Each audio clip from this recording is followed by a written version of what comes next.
आज हम आपके लिए लाए हैं व्रत की कहानी। गणेश जी की कहानी। जब भी कोई व्रत या त्योहार होता है तो ये गणेश जी की कहानी कही जाती है। तभी उस व्रत का महात्म्य पूरा होता है। एक समय की बात है।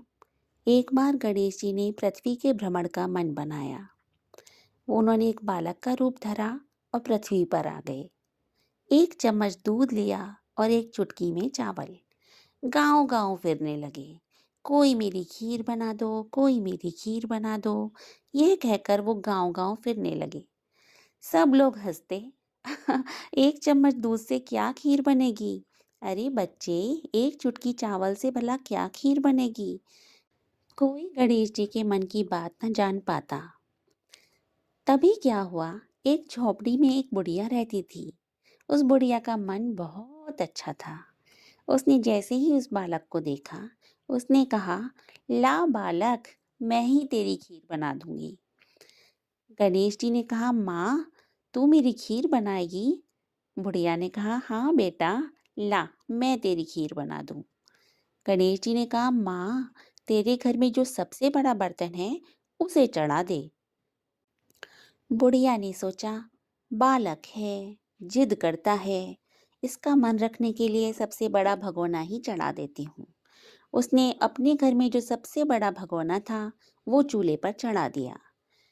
उस बालक ने एक चम्मच दूध और एक चुटकी चावल उस भगोने में डाल दिए और कहा, माँ, तू खीर बना, मैं नहा कर आता हूँ।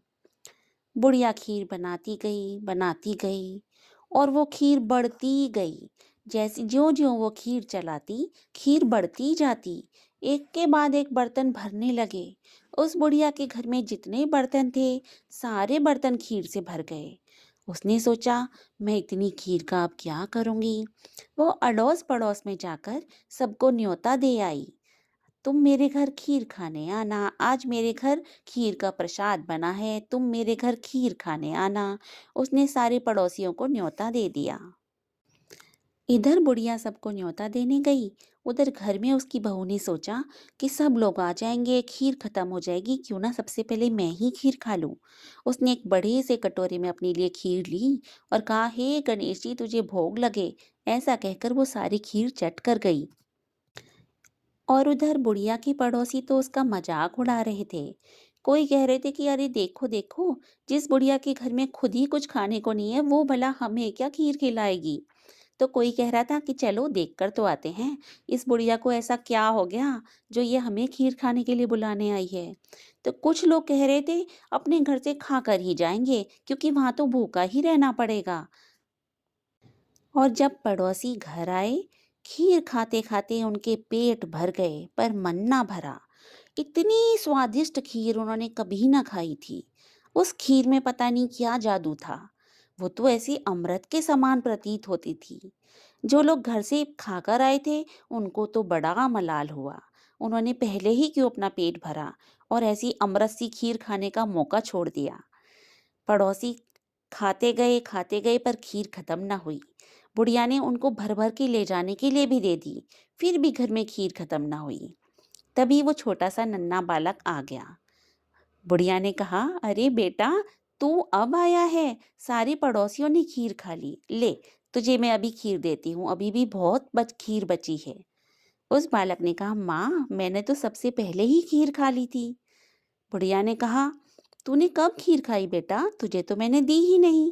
उसने कहा, माँ, जब तुम्हारी बहू ने कहा ना, हे गणेश जी तेरे भोग लगे, मैंने तो खीर तभी खा ली थी। बुढ़िया ने कहा, तू गणेश है बेटा? उस बालक ने कहा, हाँ माँ, तू मुझे पहचान नहीं पाई? ज्यों ही इस बुढ़िया को समझ आया कि ये तो भगवान है, साक्षात भगवान ने उससे खीर बनवाई है, उसकी आंखों से अश्रु की धारा बहने लगी। वो नतमस्तक हो गई।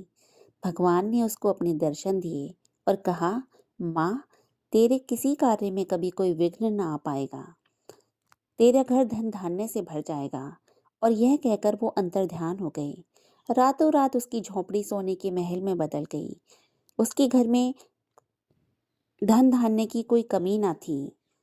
वो सुखपूर्वक जीवन व्यतीत करने लगी और अब तो वो और भी ज्यादा पूजा पाठ करती। भगवान, जैसी कृपा आपने उस बुढ़िया पर बरसाई, ऐसी कृपा हम सभी कथा सुनने वालों पर भी बरसाएं। गणेश जी महाराज की जय। विघ्नहर्ता की जय। मंगल मूर्ति की जय हो। ऐसी और कथाएं सुनने के लिए कृपया हमारे चैनल को सब्सक्राइब करना ना भूलें। इस कथा को अपने दोस्तों और रिश्तेदारों के साथ शेयर करें और हमारी वीडियो को लाइक करना ना भूलें।